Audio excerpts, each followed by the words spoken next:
Thank you very much, Kirstie. So Dr. Kirstie Anderson is a consultant neurologist from the Regional Sleep Service at Newcastle, as you can see from the screen, and a sleep scientist.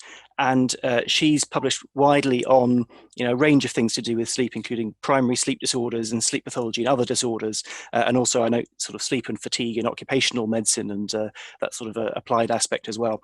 And she's very kindly agreed to Zoom in today for our invited speaker seminar series to talk on sleep and mental health, better nights, better days, as it was trailed, or how to sleep well, as you can see from the slides. Brilliant. Kirstie, over to you. Thank you. Thank you very much for asking me to talk. I really would have liked to come down. I spent most of my neurology training and sleep medicine training down in Cambridge. But I'll share my slides, make them big now, and we'll get going. So there we go. So there's the obligatory scattering of logos on a title slide, but the only one I'm just going to bring up, simply because occupational health was mentioned. This was a big and really good, none of the hard work was me, staff health campaign. If you do shift work, if you know people who do shift work, there's some lovely, nice videos all about the impact of shift work on your sleep, the potential knock-on impact on fatigue and mental health, and the simple things that you can do to fix it.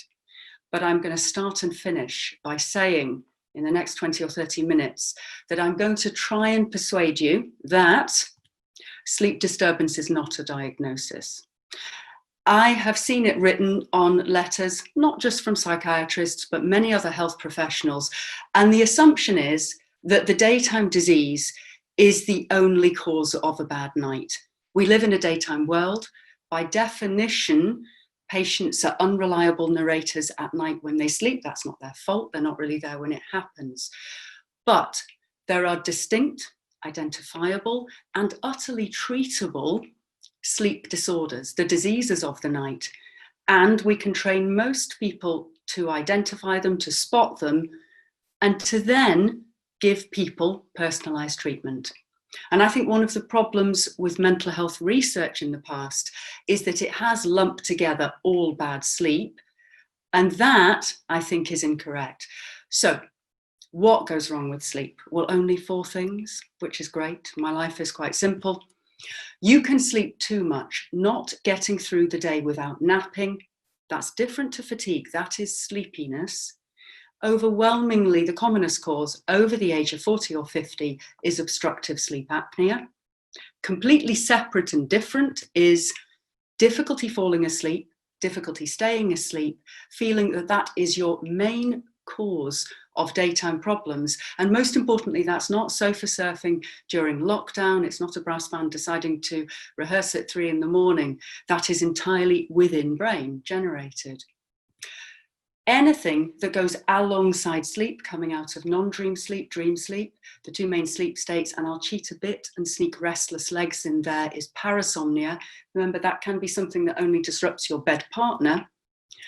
And then out of shift with the rest of the world. And of course, shift work is one physical, societal cause, but we know that fundamental to a number of the severe and enduring mental health problems is disrupted body clock. Now, most people will simply say they're sleepy or sleepless, but that's where the history comes in. There's still going to be people go, look, my job is investigating and diagnosing bipolar. This is somebody else's job. But I'm going to try and convince you with a whole series of papers that we published over the last few years looking in detail at bipolar. So we took a group of bipolar patients and we just very carefully looked at objectively their sleep. So we did do sleep questionnaires, but we looked at accelerometry, really detailed physical and sleep-wake patterns over weeks. We looked at melatonin profiles. We did home sleep studies looking at respiration, at limb movements. We also did a whole battery of cognitive tests and they were matched to controls. And they were well matched, age, gender, educational background. So the first thing to say is that they had different patterns of sleep disorders. Some had more than one, but you could pick out patterns and hardly any of it was true insomnia, which might surprise some people. About 12 patients stopped breathing at night, obstructive sleep apnea. That's absolutely to be expected in a group in their mid-40s who had higher weight than the background population. But this is really the key result in the second paper.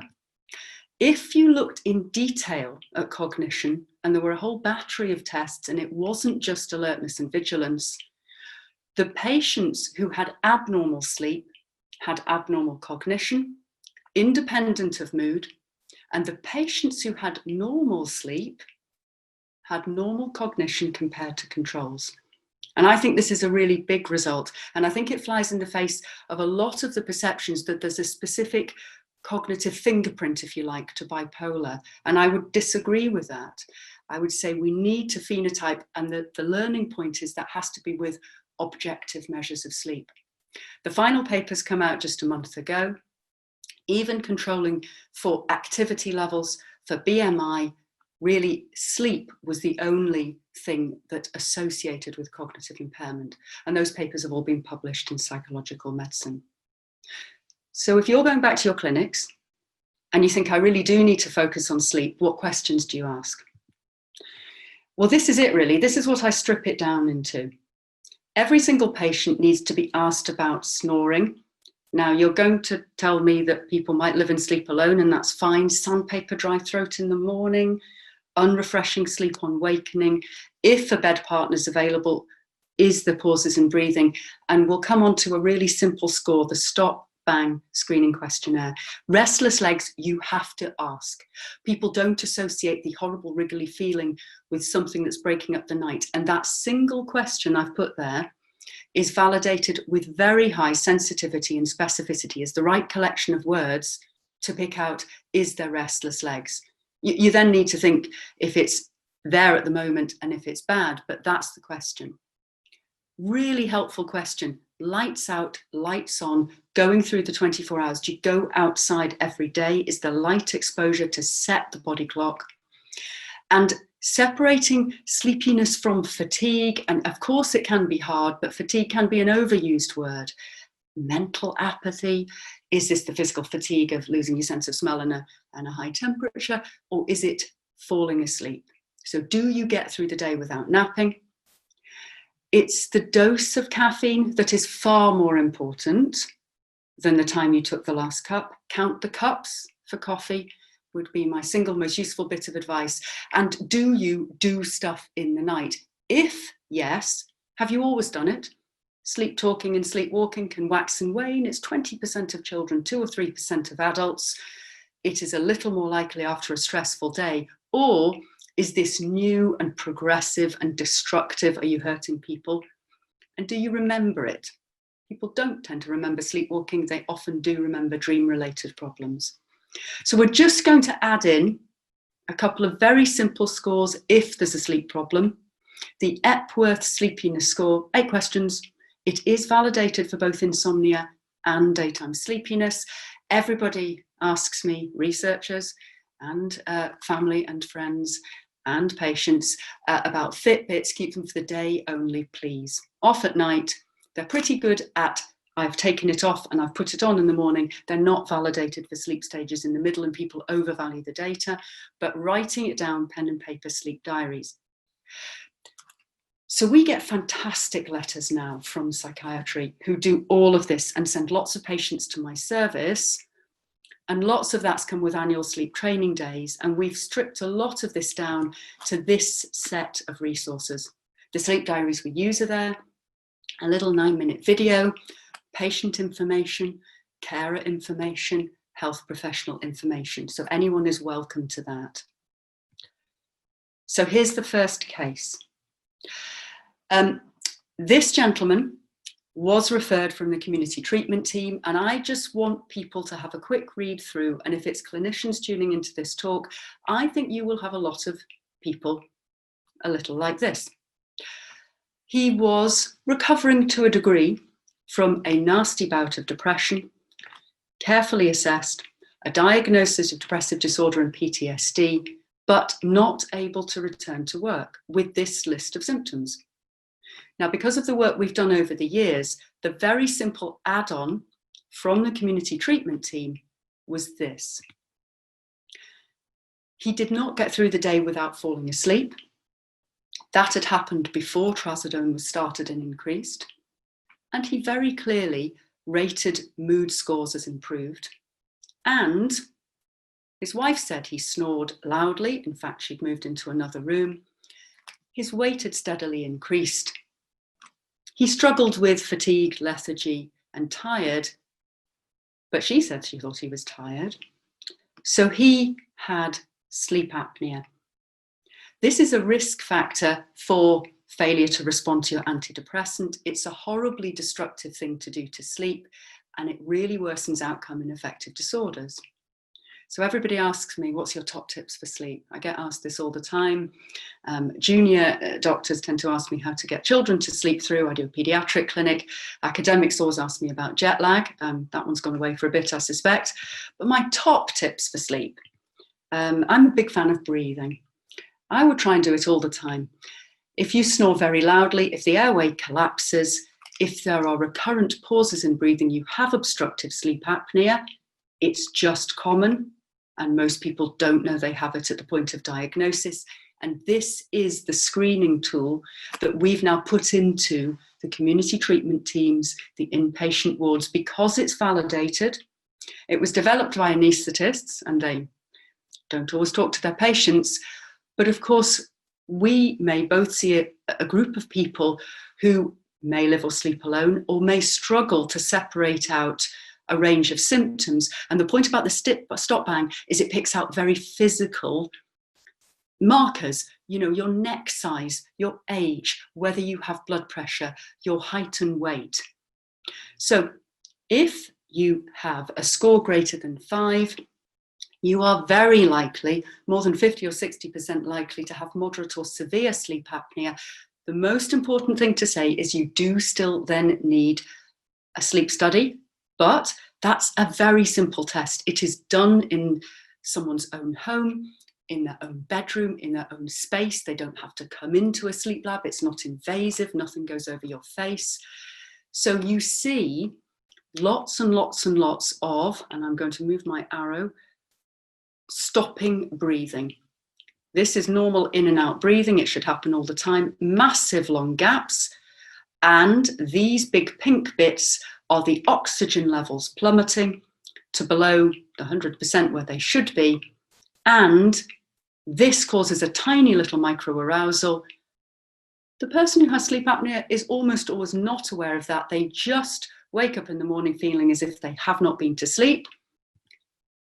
CPAP has been in the news a lot with COVID and lockdown.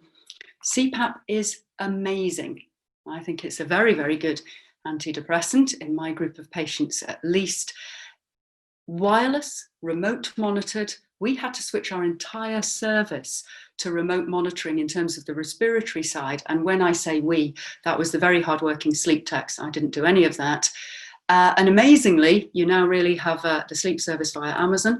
We courier out the machine in a box. You open it, press a button, and it starts.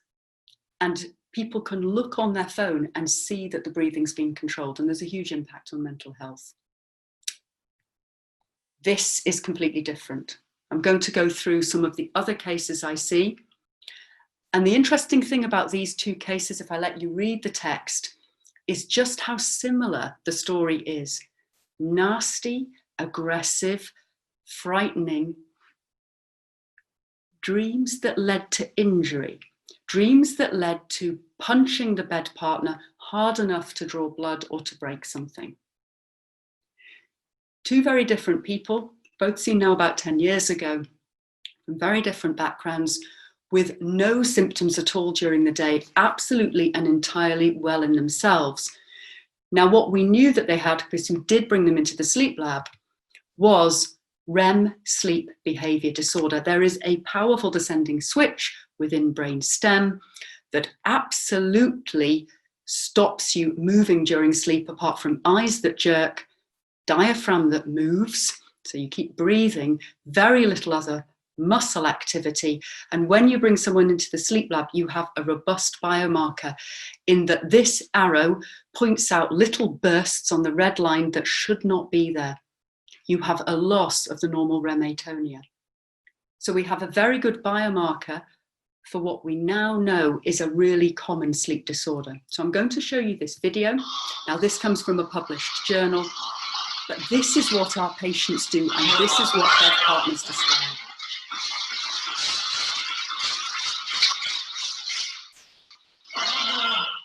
Fighting out, attacking an intruder who was coming to attack him, eyes closed, and actually then back to sleep. So the most important thing for people who do mental health research and people who work in psychiatry clinics is this is entirely different to PTSD. You don't injure yourself, you don't land in a violent heap on the floor with PTSD, and there is a far greater autonomic response, horrible disruption with the dreams with PTSD. It's a different thing. So this is about 0.5% of men over the age of 55. Dream enactment behaviors is the terminology we use. It's not more common in men, it's just that men come to the clinic, and they do in my big research database. If you go screening for the disorder, it's actually equal between men and women, but there's something about a man punching a woman that leads to a higher rate of referral, undoubtedly. There are secondary causes and mimics, again, starting or stopping or adjusting doses of a number of the antidepressants, but also sleep apnea, because your sleep apnea is much worse during REM sleep, and so you will have vivid and unpleasant dreams. So sometimes you get caught out with a patient who looks like they're acting out their dreams, but they have very, very severe sleep apnea. So you do need to do the tests, but many patients will have exactly this problem. It slowly gets worse, and it does have a really good and effective set of treatments. But the problem is there are strong links to other brain problems, and this is the best and the most up-to-date paper. It's really worth reading. It goes methodically through an enormous multi-center study, 24 big, very good sleep services. And now the most up-to-date data that we've got is that 74% of this group of men will develop another neurodegeneration, and it is usually Parkinson's disease, dementia with Lewy bodies, rarely multiple system atrophy, and that's at 12 years. So for many people, you can treat them well when you see them, but there is trouble coming. So the best rate we've got at the moment is that when people come to a sleep service, they convert at about 6.3% a year, but that does leave some people going 20 or 30 years with no trouble. And in the meantime, we need to treat them. There are no randomized control trials, and I apologize for that. We should have done a better job in research. I always start with melatonin because it has no potential for dependency. It is safer. It doesn't cause snoring or respiratory depression, and it helps 70%. In the biggest case series, clonazepam helps, definitely. But we did research some years ago in Papworth when I was still down in Cambridge, showing that at doses above 1 milligram, many people feel the side effects of morning grogginess. So don't miss it. And we are just now, which is lovely, being approached by some of the drug companies to put patients into neuroprotective treatment strategy trials to look ahead and see if we can prevent them getting Parkinsonian disorders. And nightmares are different. And this is a nightmare. And the people listening to this may be far more expert than me in listening to many of these stories alongside other trouble. Now, if you think about that switch that is meant to keep you still, that's why a lot of nightmares are about not being able to move or run enough. And that's really as well moving into that where you get sleep paralysis from. But it's horrible. And it's a different story. And it's a very, very unpleasant cause of insomnia. So how are you going to help? I might be biased and say many psychiatrists reach for the prescription pad. Maybe you don't. I always look for what I can take away. And the top 2 drugs, and the literature isn't good, would be beta blockers, sometimes used by cardiologists, for example, for palpitations rather than heart failure, where they'll be quite happy for me to write a letter saying, may they try decreasing, and opiates. And there's multiple reasons why opiates cause horrible dreams, but the obvious one is that they have direct central effect with central apnea that many people are not aware of, and obstructive sleep apnea.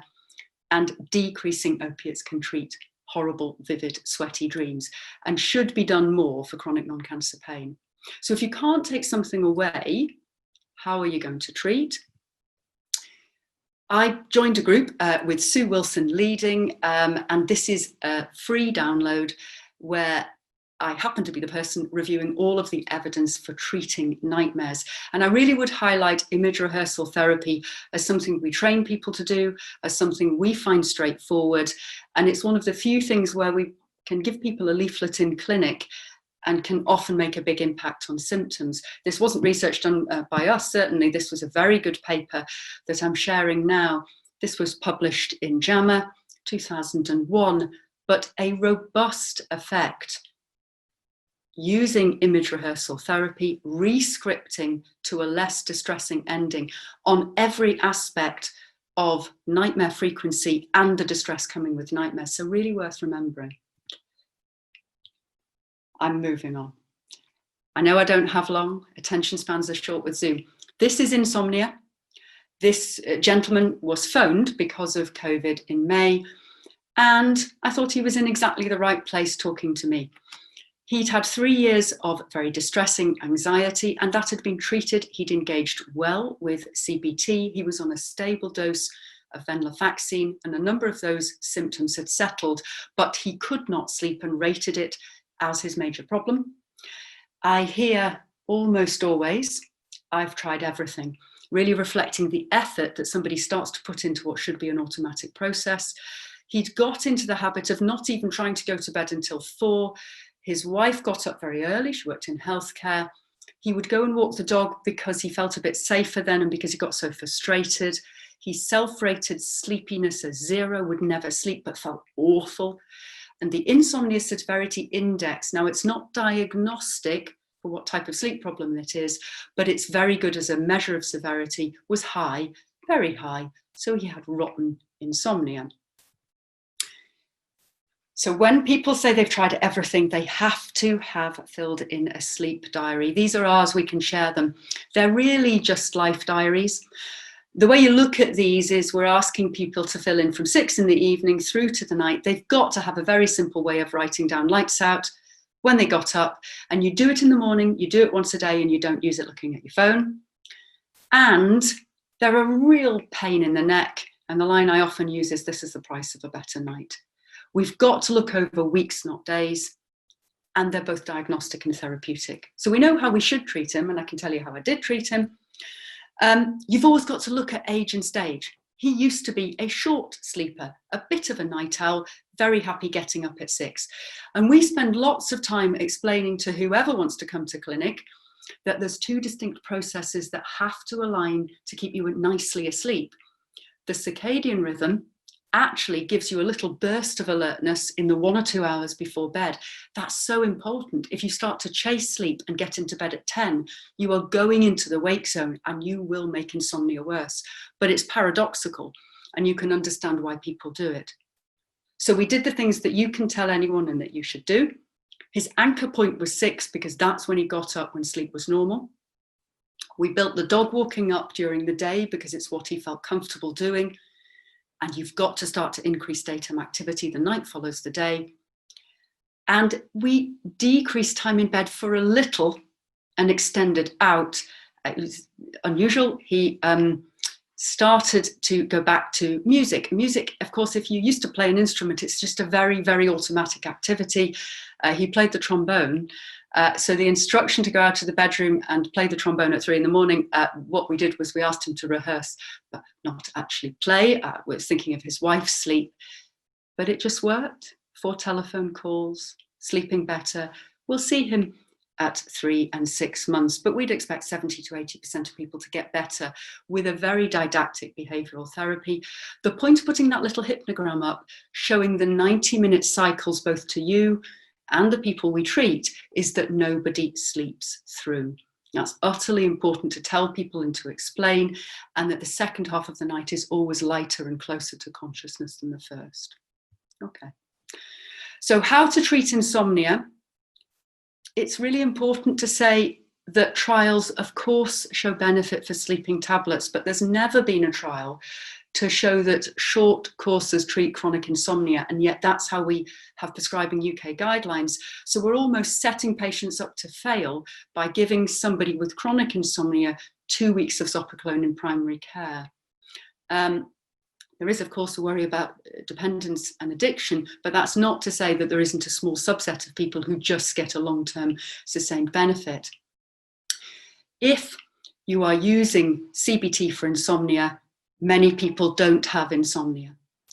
We did a study simply looking at the people referred into one of the digital CBTIs. Now, there was a big screening sheet, and yet still at least 40% of people referred had another sleep problem. Restless legs would be the commonest mimic. So there is widespread online digital telephone versions of CBTI. It really is a very available therapy now.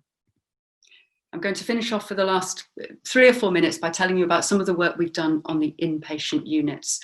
Many people might know, relate to people having a terrible night's sleep in hospital, which is awful, really. There should be an opportunity to stabilise sleep as part of mental health and physical health recovery. Even now, I'm looking out into sun, I don't know what you're looking out into. Even now on a slightly cloudy day, the light intensity outside is dramatically different to anything indoors. We did a very simple study where we looked at the ward environment. Now, all we showed was that outside of the acute ward, it was 11,000 lux. The very, very brightest area that looked quite bright in the communal dining area was under 400 lux. It was pretty dark in the bedrooms, but it was also very, very dark in all of the day space. We looked in detail, objectively, with simple wrist accelerometers at patient sleep. What you're looking at here is 6 different patients. You're looking at day, night, day, and it's a mess. You can see that the hourly fixed timed check observations wake people. We asked people if they slept well, and it may be no surprise to say they hated the ward. And some of the things were incredibly simple: noise at night, clanking alarms, squeaky doors. So this was published, and it was very much something that the Trust took on board, and they let us do a pilot. This is a good-looking pilot. He was trending on Instagram when I was putting the slides together on good-looking pilot. Our pilot was a bit more real world. So all we did was took 7 wards, multiple sites. We included a whole range of acute and long stay. We made a really short video to influence both sleep, explain why we were doing it, and explain how important sleep was for mental health. But most importantly, we looked at risk, because a massive thing I felt was stopping fixed timed hourly overnight checks. I think they're destructive. I think they serve no purpose, but I absolutely understand the risk issues around the group of patients who were admitted, and the need to very carefully assess whether we can give people protected sleep without any increase in harm. Estates was huge.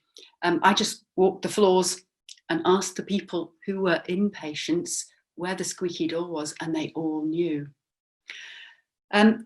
We got a logo, and that always makes a difference. Then you're a thing. We nominated one sleep champion, and they came along to monthly meetings. And we produced a little flowchart to make sure there was a very careful risk assessment, and this was fully supported by the medical staff committee and the trust board. But this is the headline: it worked. In that there was no increased risk, and much agitation on the ward decreased. We need to do a full feasibility study. I mean, massively. There was a very big and statistically significant decrease in the number of sleeping tablets issued, and a lot of that was clearly education, and much of it was promethazine, which I think is a drug possibly overused on inpatient units, and it makes restless legs worse. There was some absolutely fantastic feedback. I mean, just lovely. So we're just about to submit a grant for a much bigger, better feasibility study to really look at the healthcare outcomes. A small subset, we were able to deliver a short form of CBTI, and we wanted to screen everybody for sleep apnea. This is Russell Foster. He is a big cheese. He's FRS, he's published over 400 papers, and the whole reason that I started doing research into sleep and mental health phenotyping was because I bumped into him in Cambridge. He's as lovely as he seems, and he was absolutely fascinated by the role of body clock problems in schizophrenia and really felt it was fundamental to disease process, and I think he's right. His TED Talk is absolutely worth watching.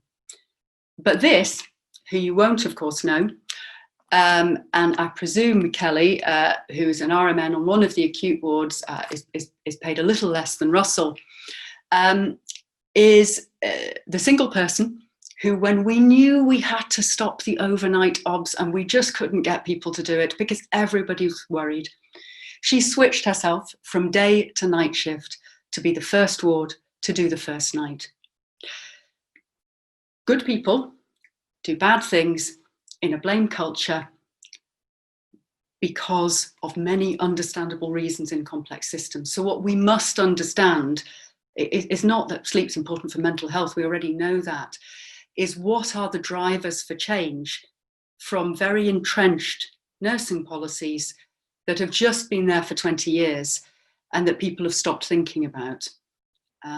So I would just challenge you all to go and look at your own inpatient units.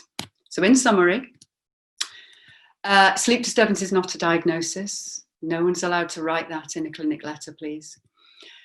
Take a sleep history and work out which of the distinct treatable sleep disorders is likely to be the issue. The F for fatigue word, I think we can do better than that. I think we can be more precise. We can absolutely understand why people use it, but we need to hone in on what people mean. Use the stop bang more. CBTI is something we can teach. You can learn it in London. There's some great online sleep medicine courses coming out of Oxford. We can give people good evidence-based self-help books. Opiates, I think psychiatry really have to start joining in and supporting opiate reduction for chronic non-cancer pain. These are dangerous drugs and very destructive to sleep, and often a very genuine lack of awareness from the person taking them of exactly what they're doing. And sleep on lockdown's been interesting. We've been able to look at people going to bed a little later, yes, definitely more use of Netflix, yes, but actually extending sleep. This has been an interesting time for some of the people I used to see on shift work. And it's made us think very hard about what we really can do at a distance. And those, I think, are the positives we'll have to take. So thank you very much if you've hung on in for the last 30 minutes. I'll stop talking. Kirstie, thank you very much indeed. That was absolutely fantastic, fantastic science and fantastic clinical tips presented with great clarity. Thank you very much indeed. And I can see applause from around the audience. So I'm going to ask people to unmute individually to ask questions. Catherine Hatfield has got a question. Hi, Kirstie. You might possibly remember me. I do. So, yeah, hi, how are you? Yeah. It's been a very long time. Yeah, I was really interested in what you were saying about sleep apnea, because I must admit that actually quite challenged by the data you presented. I must admit to thinking, oh, it's a respiratory thing. It's a brain disorder. Not very interested. Yeah. So, and I think this might be linked to Rory's asked a question further down. CPAP, very effective, but can patients do find it hard to tolerate, don't they? What about weight loss? They don't? You would... So we'll just challenge a few myths here, because I think I'm going to be really, really nice about psychiatrists, as nice as I can. But when I did sleep medicine in Papworth, you could pick out the CPAP users, you'll have a big scar across their nose. These gadgets are unbelievably good now. So we always bring them along and we just let people play with them on the sleep training days. They are just incredibly comfortable. So in fact, CPAP, let's think about long-term conditions. The best I can ever hope for in epilepsy is that 30% of my patients take their drugs as prescribed. The worst sleep service in the UK has 60% of people using these gadgets at a year. We'd expect 80% because they work. Now, you know, if you've ever got kids with braces, yeah, a bit weird, but you say the same thing. Everyone takes it off when they first start it, stick it on until you can fall asleep with it, watching EastEnders, but the juice has to be worth the squeeze. You've got to have moderate or severe, they've got to have daytime symptoms, and then you should be getting benefit. You can virtually always get around the ramp, the gadget. The new remote monitoring are just amazing. We're having patients emailing into us saying, I've got a mask leak, can you sort that out?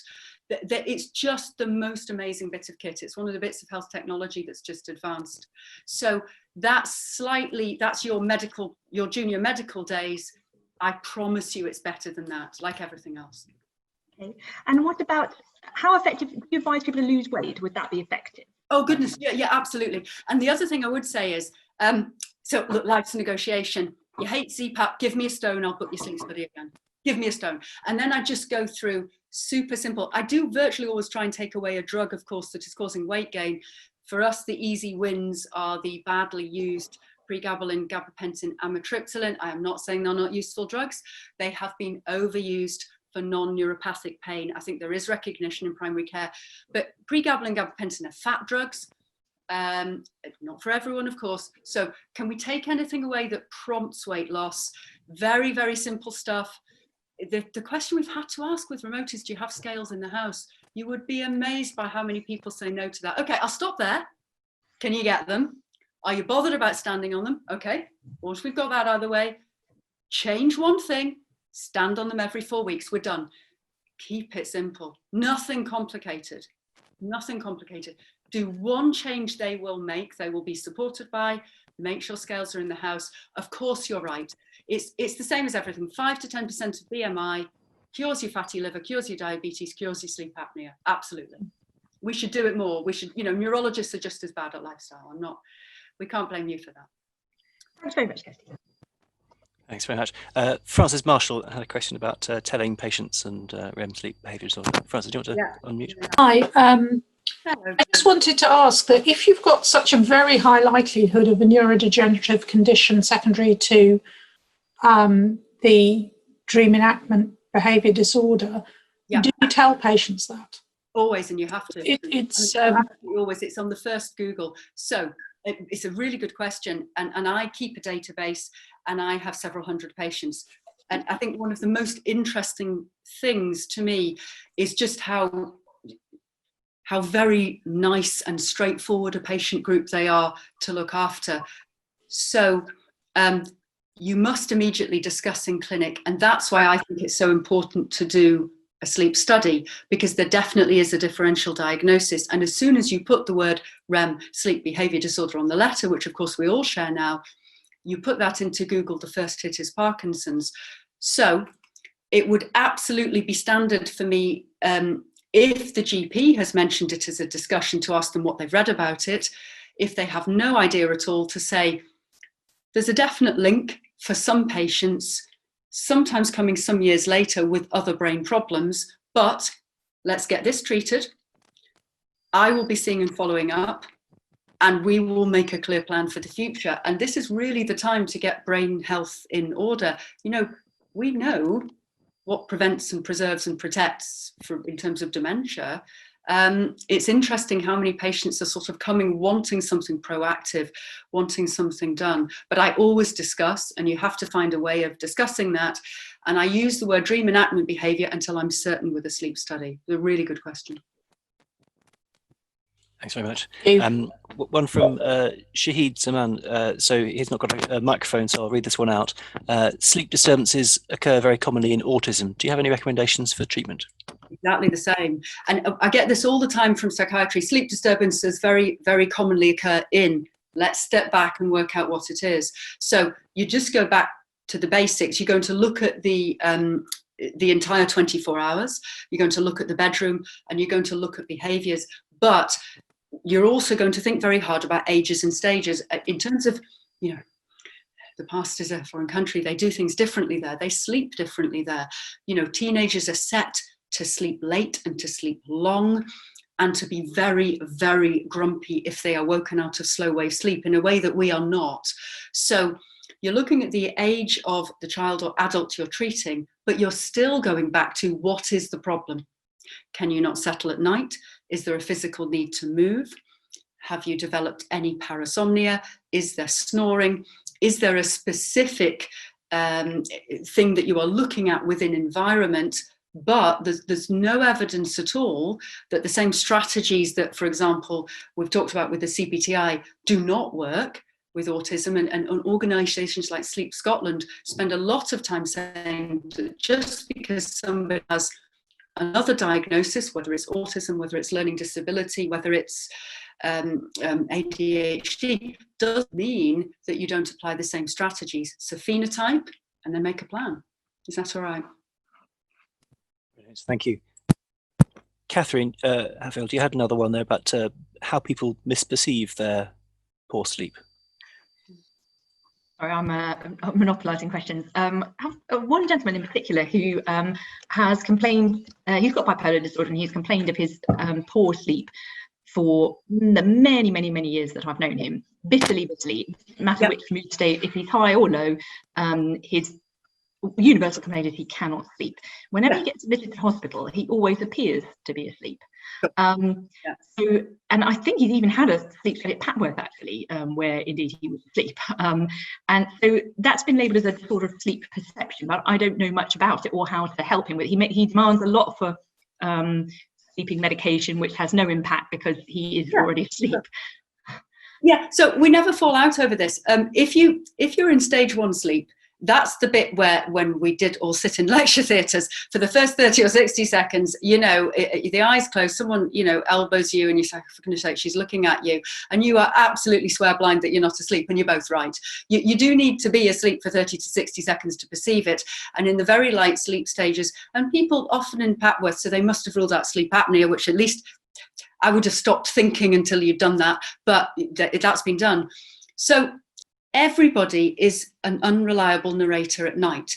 When we have people in the sleep lab, we show them the polysomnogram, and good and bad sleepers are pretty terrible at everything that goes on between lights out and lights on. So we don't need to fall out about it. Sleep perception is fundamental and intrinsic to insomnia, but for very good reasons, that our tools are very blunt, that EEG is just, you know, the exhaust fumes of the brain, isn't it? It's local sleep is different to global sleep, and that people with insomnia have terrible sleep. They often are flipping in and out of alpha. So it doesn't matter if he would fill in a sleep diary for you, you take him through CBTI, and you just acknowledge and you say, yeah. And if someone's worried about sleep, I think the other issue is dementia, you know, Matthew Walker's book, and Why We Now Don't Sleep, because everyone's worried about dementia with insomnia, is that many people with nasty, horrible insomnia, which is their perception of the night, do not have objective sure sleep. And that's reassuring to me. OSA is much worse for your health, but insomnia makes you miserable and is a tipping point for mood, so should be treated. Is that? So sleep misperception. So would your recommendation still be to try and get him to fill in a sleep diary, engage with CBT? Yeah. And the only time I fail, because then it's absolutely your area of expertise, not mine, and I'm not good enough, is if somebody will absolutely not write down any sleep ever and say that they never sleep at all 100%. Now, I think that's rare, but I think that moves into delusion. More delusional, really. Yeah. But I think that's rare. And if someone will say, I never sleep, you know, if we can even get to, well, it must be very light or a few minutes, fine, away. Is that? Yeah, that's great. Thank you. Rory McCormack had a question. I'm not sure if that's covered or not. Do you want to speak to that? Hi, Rudolph. Thanks. Hi, Kirstie. I think Catherine has covered it. And I think maybe I have been a bit of a flake when a patient kind of reports dry throat or sore airways using the CPAP. And I think maybe it's just taking a staged approach to it. I was wondering if you have any tips to that. I mean, does the CPAP machine have, I think it's a lack of understanding as well. Does it have different settings, or is it just one setting? And secondly, maybe if they tried it at the first half of the night, would that help as they get used to it over time? It virtually always does. I mean, the data on CPAP is fairly straightforward, that if you've got to get the explanation right, like all of these things. And again, lockdown has just been interesting. We found a great YouTube video for patients. We simplified all of our patient information because it all had to go in a box, and we really didn't know whether this would work, and it did. I mean, it's just interesting. But this is something that normally takes the sleep technician about 20-30 minutes to just sit and let the patient play with during the day. The mask is comfortable. So what are the issues with CPAP? Okay, you rip the mask off because you're claustrophobic. Fine, take it out of the bedroom, sit and just slowly put it on like you would, you know how to do this, like you do any desensitization, until they can put it on, okay? Until they can then have it on for a couple of minutes. There's a very slow ramp. if the patient says, oh, it's blowing it's blowing too hard, you can set it to say build up very, very slowly until they've fallen asleep. But this is not different to kind of walking in a strong wind on the beach. The actual pressure is very low. For people in Cambridge, a beach is a long bit of sandy stuff with salty water by it. So a lot of this is perceived from someone else. They can air swallow, and the 50% of people get a dry throat because it dries them out. Then you just add a humidifier. It's all just straightforward stuff. They all build up use. So most important thing to say is you're not alone. It's a bit weird. Take your time, take all the time you need. And virtually everyone will, as long as they know that, as long as it's not completely failed, because they didn't put it on the first night, it's fine. It's easy. That's great, Kirstie, thanks. It's all right. Kate Bristow had a question about light boxes. Hello, yes. I was just curious, this relates back to your slide about the difference in lux between indoors and outdoors. And I wondered whether for people who aren't able to get outside, at least temporarily, whether there's a role for light boxes, whether that does anything over and above sort of indoor light in terms of the stimulation of the circadian rhythms and things. Yeah.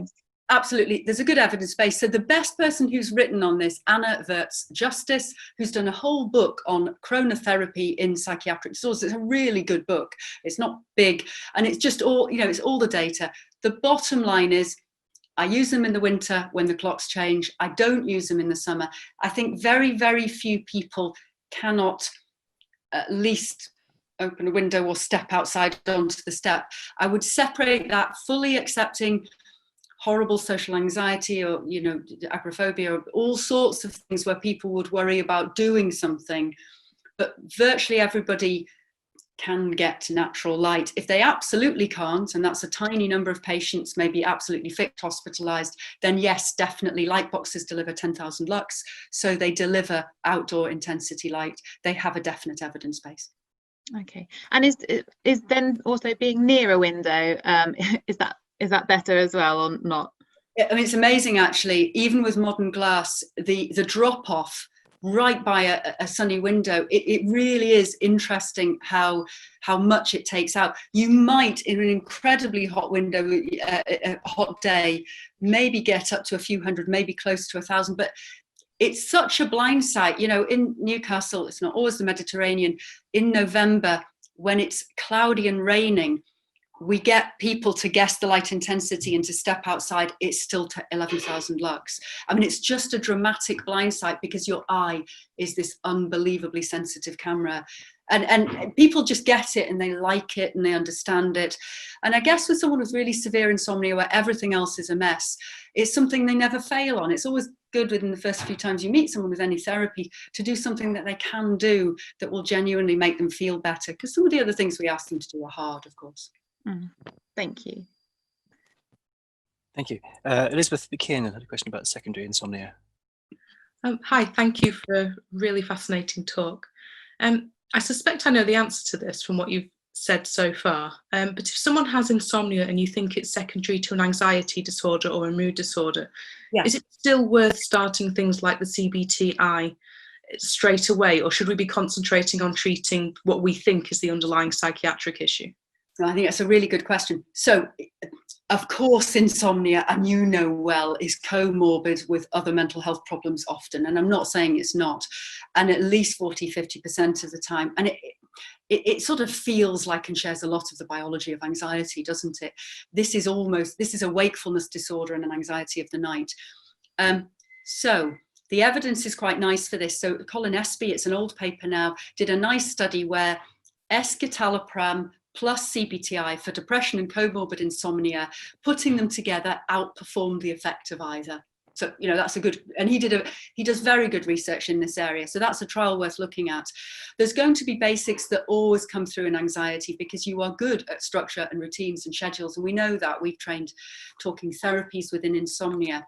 So I think if there's an awful destructive anxiety, and that is, you're absolutely seeing someone within the first few months, you are of course going to focus on that. But it is always appropriate to still have an anchor point, a stable window for sleep, and to say that the night follows the day.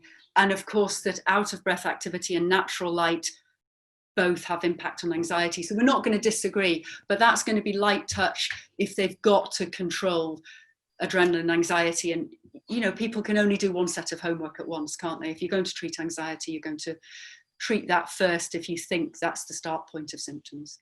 Is that? Yes, right? Thank you. Thank you.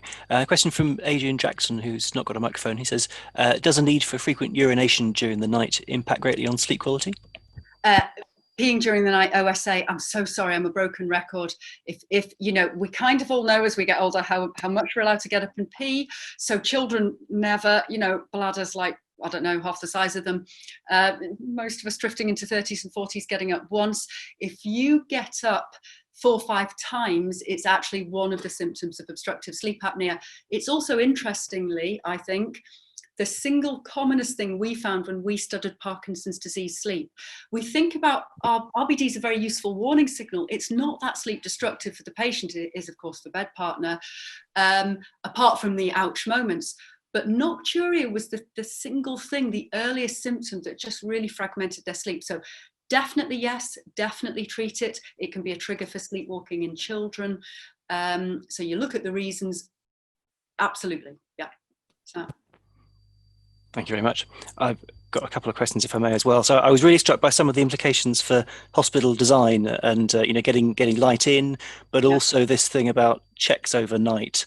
And there have been technologies, I think, coming on for sort of infrared cameras. I mean, they bring their own surveillance problems, but do you think that's a good idea generally to sort of do that, you know, observations by camera if it's possible from the sleep point of view?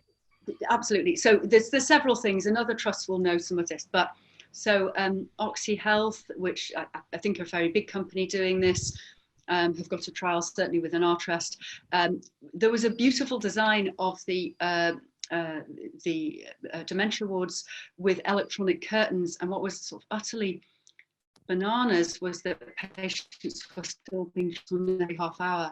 And I said, yeah, you have these amazing electronic curtains. You could simply have your deck phone on vibrate, and the minute that curtain breaks and the person might be at risk of fall or confused at night, you can attend to them. So yes, of course, I think there's going to be technology that helps, but there's just a big issue of a cost, isn't there? I mean, it is really striking in my ivory tower of a rich Shelford Group Trust, you know, going down the road to the Mental Health Trust, they just have less. We have to be more inventive and we have to do simple, cheap stuff. But you're right. Francis perhaps makes an excellent point there, just using night vision scopes as one alternative to wiring up the entire ward, perhaps. But I think we need to step back. Is there any purpose to a fixed timed check? And I would utterly challenge that there is. I think you need to personalize care. I think what people outside of, I think what people inside mental health just don't realize is that none of us in physical health have done this for years, and we think you're bananas. I mean, we just don't know why you do this. We don't understand. We're going, well, why would you do that? You're just going to increase agitation. That's horrible. It's not done on ITU. And that's a unit with a 50% death rate. So I would very much challenge what you think you're achieving by this, rather than giving the patients who are upset, distressed, agitated at night the personalised nursing care they need and letting the others rest. One other sort of medicines thing, I absolutely take the message that hypnotics are overused and lots of drugs contribute to bad sleep. So I'm just wondering, are there situations where you would reach for Zopiclone when someone comes to you? And when would that be? Oh yeah, so for a start, you know, it's not one size fits all. So I see a group of people, for example, who took 7.5 milligrams of Zopiclone 4 years ago. They have perfect sleep on it. They don't get hangover. A practice pharmacist stopped everybody's Zopiclone, and you know that I'm not saying there's not good or bad reasons, and they don't want to do CBTI, and I assess risk, and they don't have any other problem. You know, there's a small percentage of people that get sustained benefit. There's many others who say, I tried it and it didn't work, or it tasted horrible, or I felt groggy. Well, that's different. They often want something else. And also, of course, you might have missed restless legs. The commonest reason that I find that temazepam and Zopiclone have been brilliant for insomnia is because you've treated restless legs. So just go back and think again. That's a common thing. Of course, they're anxiolytic, and they are life-saving in the acute setting. But that's no different to morphine for your chest pain. What's the stop date? What's the acute to chronic transition? We did an audit, and it will probably not be different to any audit you do, that it was the stop date on drugs that were needed in the acute setting that was missing for the GPs. And so, of course, they stay on. That's it. Thank you very much. Francis put some more comments there about deaths and night scopes in the chat as well. Any other questions at all? Okay, well, we've had lots of questions, lots of chat, extremely interesting. So I just want to close by saying thank you again, Kirstie, for a fantastic talk and a great set of answers to our varied questions. Hugely appreciated. Perhaps we can all do our Zoom reaction as well, and just for those of us who actually got microphones, applaud you in person. So thank you ever so much. Thanks very much. Thanks for tuning in. All right, sleep well.